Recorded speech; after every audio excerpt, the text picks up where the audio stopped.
everybody, my name is Justin. Welcome to Game On, the show all about tabletop gaming, from RPGs to board games and everything in between.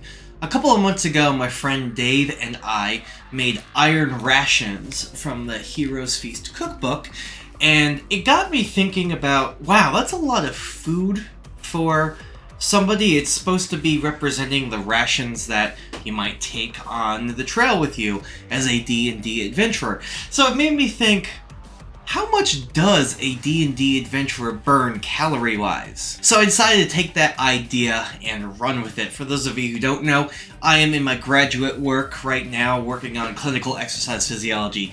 I find this stuff quite interesting, and I decided, hey, what a good way to teach people about how this stuff works and applying it to RPGs, and this time D&D in specific, but you can apply this to any of your RPGs that you want to, play. Alright, so before we start, we have to think of a couple of demographics here for our character that we're going to think about. So, judging by this table, the dad is a little bit old, but we're going to use it because I think it's a pretty good idea of how the game is still probably being played.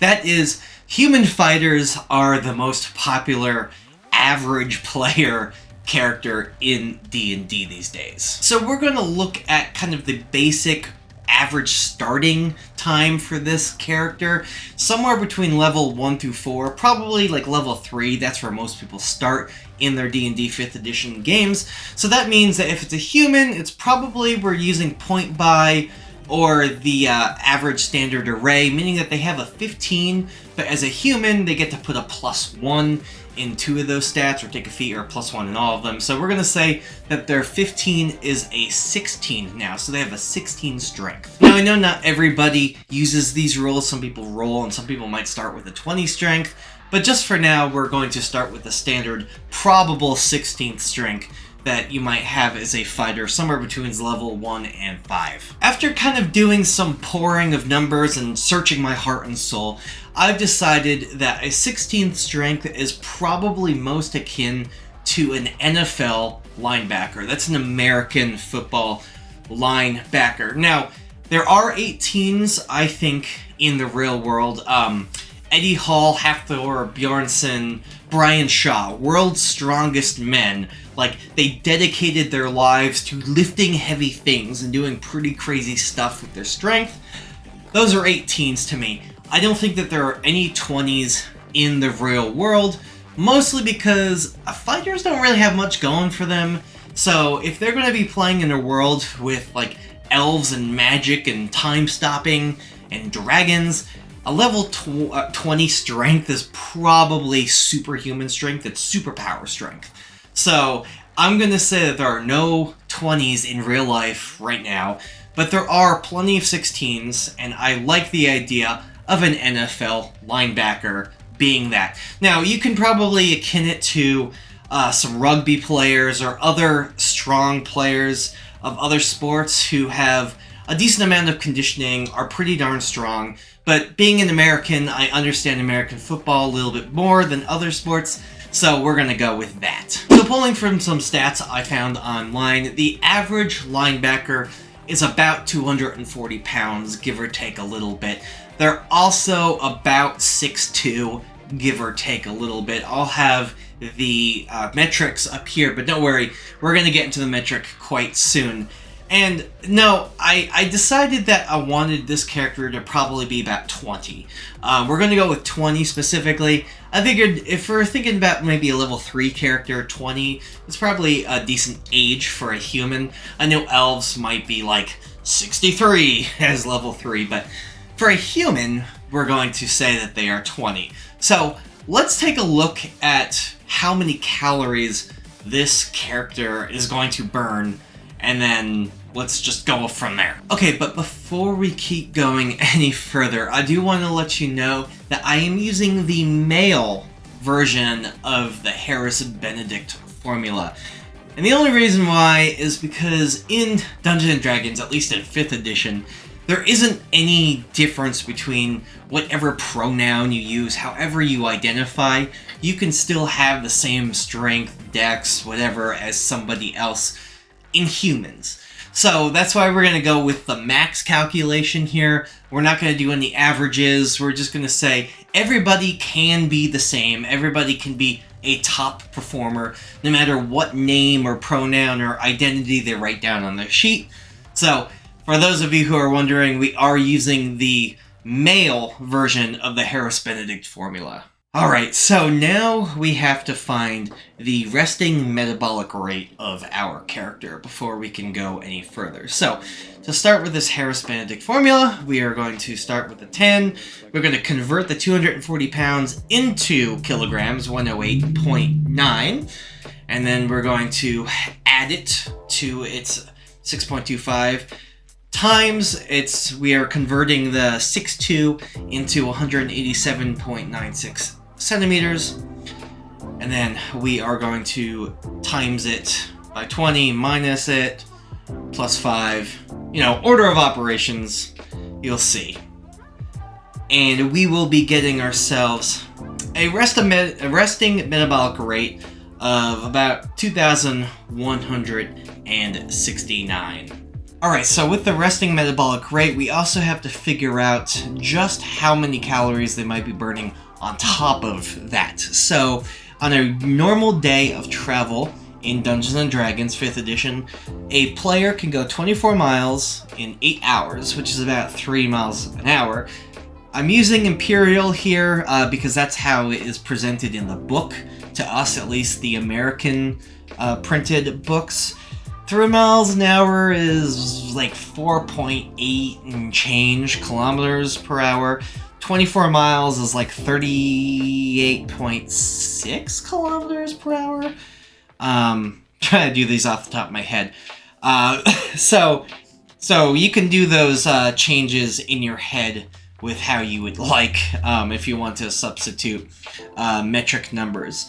So 8 hours is 480 minutes, and what we're going to do is we're going to make the MET calculation here for how many calories this person burned walking those 8 hours. Quick aside here about METs. METs, or the metabolic equivalence of task, is a way that we like to, in this industry, help discern how many calories you are burning. It's a great way to kind of make things a little bit easier for us in math.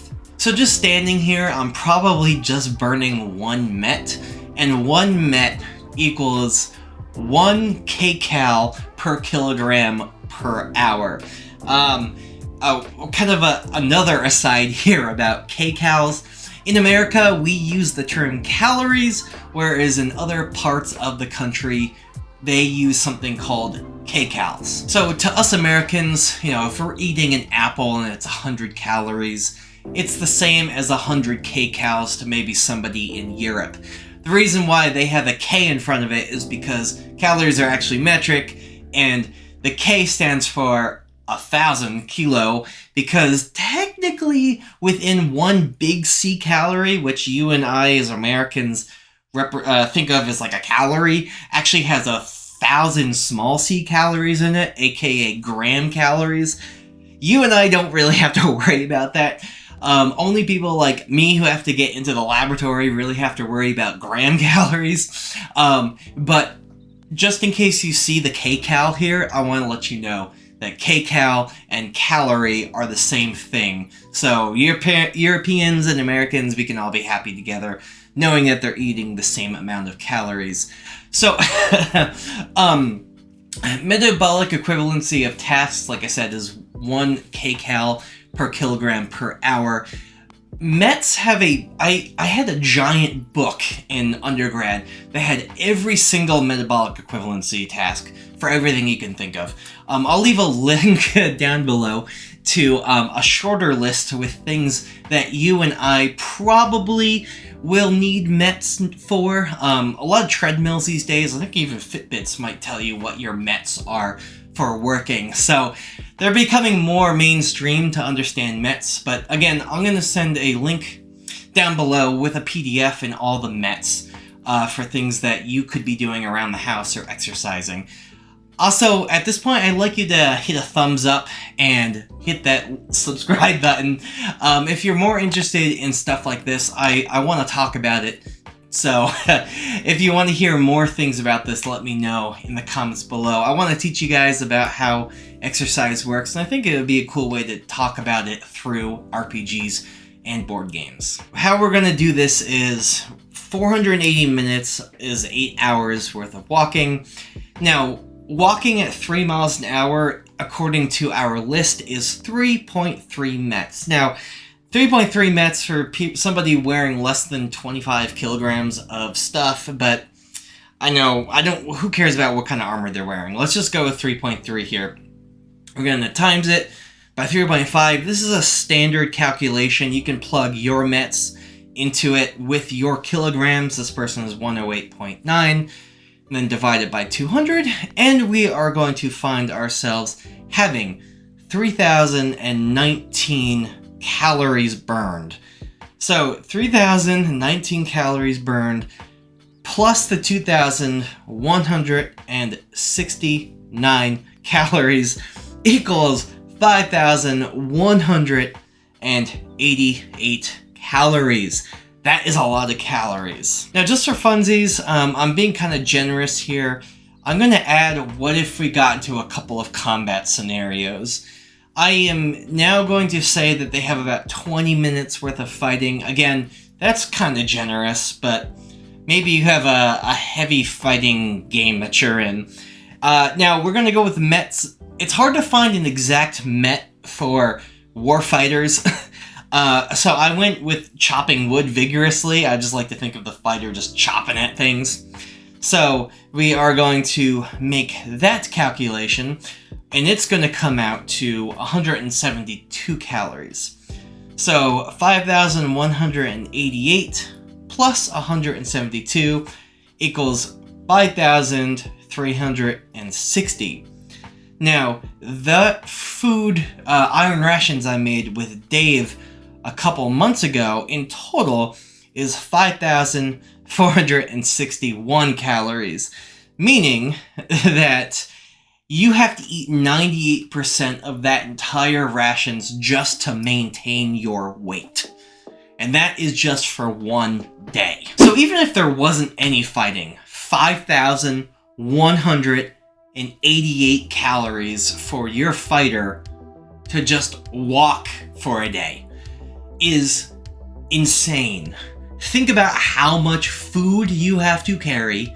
Think about that person with the Outlander background. Think about how much they have to scavenge, how much you have to hunt, how much extra you have to do just to maintain yourself.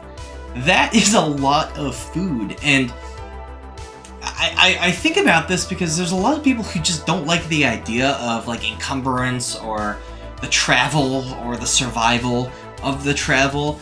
And yeah, hand wave it, it's an elf game with magic and who cares. But think of it, it's just, you have to eat so much food just to keep yourself going. It's just a really interesting thought to think about. Like, I hope that your characters are hunting a lot of like fox and deer and stuff and eating as they're walking, because you can't really get that in 3 meals. You just got to keep munching as you're going along. And I just find that really interesting. So I have some more things I want to talk about, but I'd really love to hear what you guys have to say. Leave a comment below if you think you'd like to hear more things. Again, I have more things I'd like to talk about.